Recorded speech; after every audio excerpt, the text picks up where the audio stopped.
So we begin the readout tonight with the freak show. This weekend was the annual Conservative Political Action Conference, CPAC, a showcase of just how extreme the once grand old party has become. How extreme, you ask? Well, as NBC News is reporting, Nazis mingled openly at CPAC, spreading anti-Semitic conspiracy theories and finding allies. Yes, you did hear me say Nazis. NBC News noted in previous years, conference organizers have ejected well-known Nazis and white supremacists, such as Nick Fuentes, from CPAC.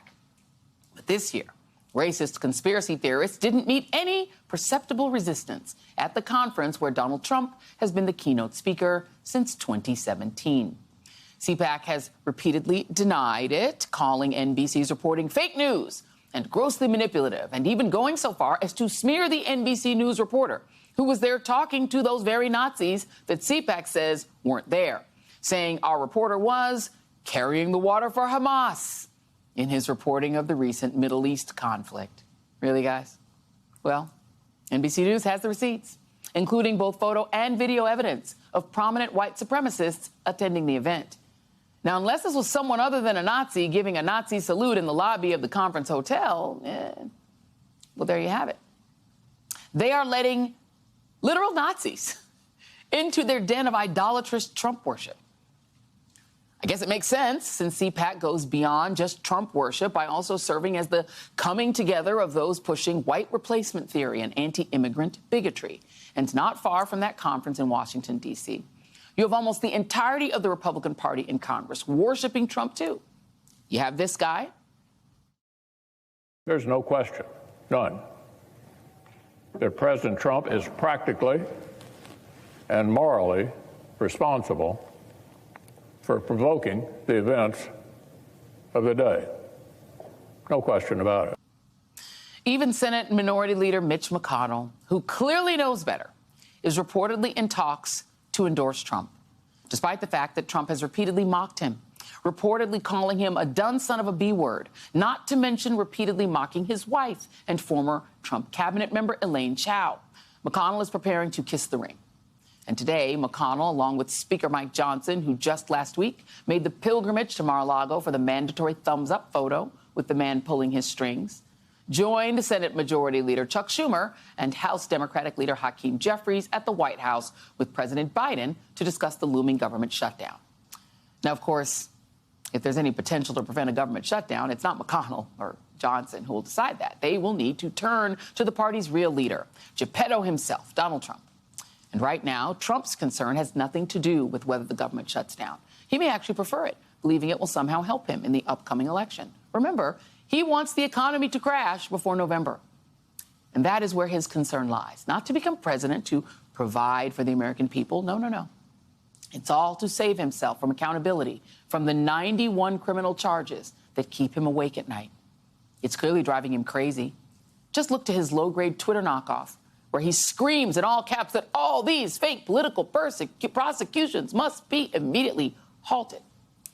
And part of that is because he's also really worried about all those legal bills. And it's not just the tens of millions of dollars he continues to need to pay for his lawyers. There's also the matter of the more than $500 million he owes from his civil judgments, including the fact that the meter is still running on his New York civil fraud trial to the tune of $114,000 a day in interest, on top of the $355 million principal. That explains why he's so desperate to get complete control of the RNC, to help cover his legal costs. And to make that happen, he's pushing for Trump loyalists to run the RNC, including his own daughter-in-law, Lara Trump. And what you're seeing is the entire Republican Party rolling over for him, even though he is a weakened candidate, as we've seen, based off his latest primary wins, where he has lost about 40% of the vote and faced problems not just with independent voters, but also with a large swath of Republican voters who are not willing to drink the MAGA Kool-Aid and who say they will not vote for him once he is a convicted felon. It's a problem that Trump may very well see again tonight in Michigan. Joining me now is Maria Teresa Kumar, president and CEO of Voto Latino and an MSNBC contributor, and Rick Wilson, co-founder of the Lincoln Project, and a former Republican strategist. Thank you both for being here, my friends. Rick Wilson, Nazis, really? Yeah, look, there's a problem with this. My grandmother used to call it the turd in the punch bowl. Once you have a turd in the punch bowl, it's not punch anymore. Once you have one Nazi in the door, you're not a conservative organization anymore. You're a pro-Nazi organization. And the fact that these people were there on the floor, perfectly comfortable, the fact that these people are circulating there now, because they are all part of a philosophy that Steve Bannon infected the GOP with called no enemies to my right. Right. Which is why they were fine with Charlottesville at a certain level, which is why they're fine with these people. They look at these people as their shock troops, as their best guys, as the people that are going to go out there and metaphorically or literally swing at their enemies. Yeah. And so, Matt Schlapp should be ashamed of himself. For a lot of reasons. For a lot of reasons. But he has no possibility of understanding just how corrupt and corrupted this is. Once you're okay with Nazis there, and they clearly like to see the PR damage. Yeah. But the guys were in the facility, giving the Heil Hitler. I'm sorry, it doesn't work that way. One is too many. Yeah, and I mean the Nazis have been marching in Tennessee, Maria. They've been marching in Florida. In some cases, carrying signs, banners for DeSantis. He says nothing. They say nothing. Let me play for you just a compilation of some of what they were saying about immigration at CPAC, because what's driving this, the Nazis vote too, kind of keep them all in the tent kind of attitude, is that there is this like hysteria about immigration. Here they are at CPAC talking immigration. The immigration issue is extremely simple. Seal the border, deport all the illegals. Who the hell can win when you have 16 million people pouring into our country from places unknown? They have diseases nobody's ever even heard about. I'm sorry.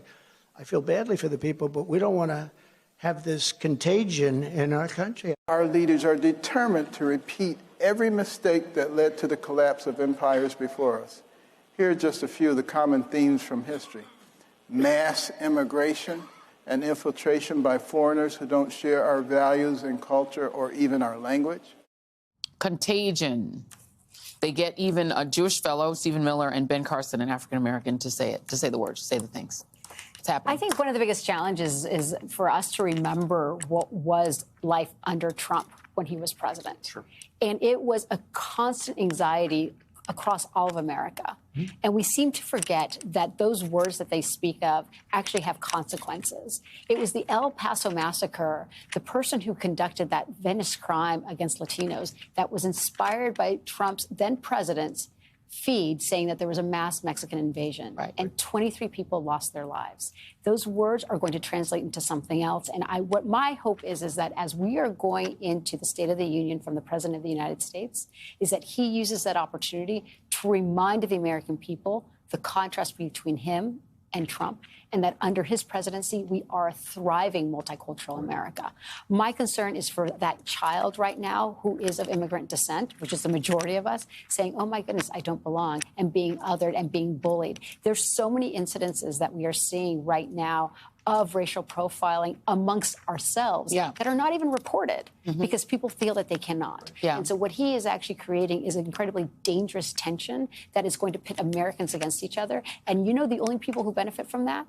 He will benefit because you allow grift, but then so do foreign actors and foreign agents. Yeah, absolutely. And the thing is, I'm glad you said we need to remember, because there is this mismemory where people are sort of trying to remember the Trump 4 years as the good old days. 1 million people died of COVID. Kids were being screamed at on basketball courts if they were Latino and called illegals and told get out of the country. I mean, it was an awful time, and people were so exhausted, they elected Joe Biden. But you know what Joe Biden is planning on doing right now? He's going to the border. Both of them, both he and Trump, are going to both do trips to the border. Now, the Biden team is saying they're doing it essentially to shame Republicans who refuse to vote for that border deal, which is, I guess, smart politics. But what do you make of the fact that the response on the Biden side, just as a strategist, is they, too, are going to the border?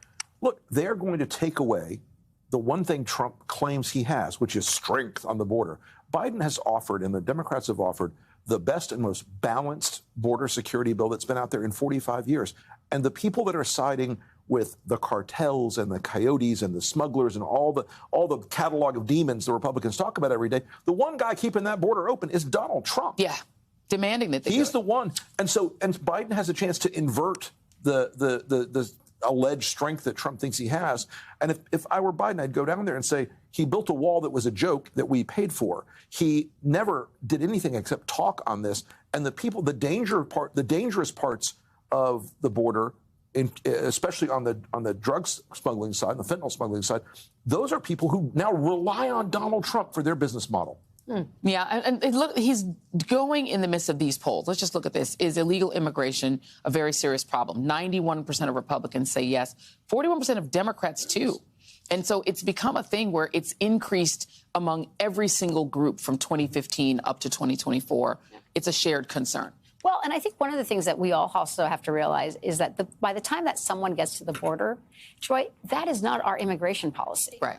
We have to recognize that the reason that we got to this moment was that Trump himself dismantled a lot of the programs where people could go ahead and file for some sort of visa or work permit in their home countries. And in an effort to rebuild that, you had COVID that really upended Latin America specifically. You had close to 16 million middle-class Latin Americans that went directly into lower class. They went into poverty, and there was no response internationally from any of this. Yeah. So as the president goes in and talks about how tricky the situation is, how it's a Western hemispheric issue, I hope he also recognizes that there are essential workers that are demanding relief, that have been here for 10, 20, 30 years, that have been paying their taxes, who have American children who are ready to vote for him if he actually recognizes their contributions. But what